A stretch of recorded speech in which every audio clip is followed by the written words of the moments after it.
Palakkad ഒറ്റപ്പാലത്തെ petrol bomb ആക്രമണത്തിൽ പരിക്കേറ്റ് ചികിത്സയിലായിരുന്ന യുവാവ് മരിച്ചു. കൊയിലാണ്ടി സ്വദേശി വിഷ്ണുവാണ് മരിച്ചത്.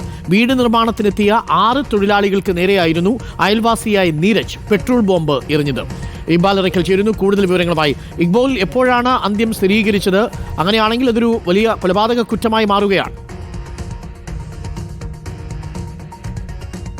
അരുൺ, ഈ മാസം 13-നായിരുന്നു ഒറ്റപ്പാലം ചുരങ്ങാട് വാണി വിലാസിനിയിൽ വീട് നിർമ്മാണത്തിനെത്തിയ കോഴിക്കോട് സ്വദേശികൾക്ക് നേരെ പ്രദേശവാസിയായ നീരജ് എന്ന് പറയുന്ന യുവാവ് പെട്രോൾ ബോംബ് എറിഞ്ഞത്. ഈ തൊഴിലാളികൾ തന്നെ കളിയാക്കുന്നു എന്ന ധാരണയിലാണ് നീരജ് സ്വന്തമായി തന്നെ ഒരു പെട്രോൾ ബോംബ് നിർമ്മിച്ച് 13-ന് പുലർച്ചെ 2:30 തൊഴിലാളികൾക്ക് നേരെ എറിഞ്ഞത്. ശബ്ദം കേട്ട് സമീപത്തെ ആളുകൾ വന്നു നോക്കിയപ്പോഴാണ് 6 തൊഴിലാളികൾ 2 പേർക്ക് ഗുരുതരമായി പൊള്ളലേറ്റ നിലയിൽ കാണുന്നത്.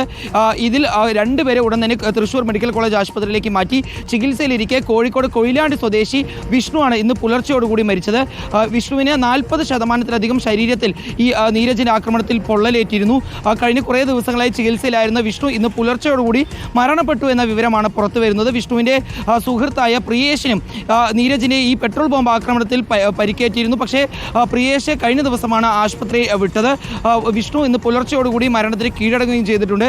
ഏതായാലും അന്ന് ഈ ആക്രമണത്തിന് ശേഷം രക്ഷപ്പെട്ട നീരജിനെ പിന്നീട് ഒറ്റപ്പാലം പോലീസ് പാലക്കാട് കേരള തമിഴ്നാട് അതിർത്തിയിൽ വെച്ച് കസ്റ്റഡിയിലെടുക്കുകയും പിന്നീട് ഇയാളെ റിമാൻഡ് ചെയ്യുന്ന സാഹചര്യം ഉൾപ്പെടെ ഉണ്ടായിരുന്നു. ഏതായാലും ഇയാൾക്കെതിരെ ഇനി കൊലപാതക ശ്രമം മാറി കൊലപാതക കുറ്റത്തിന് കേസെടുക്കുമെന്നാണ് ഒറ്റപ്പാലം പോലീസ് അറിയിച്ചിട്ടുള്ളത്. അരുൺകുമാർ, ഓക്കെ.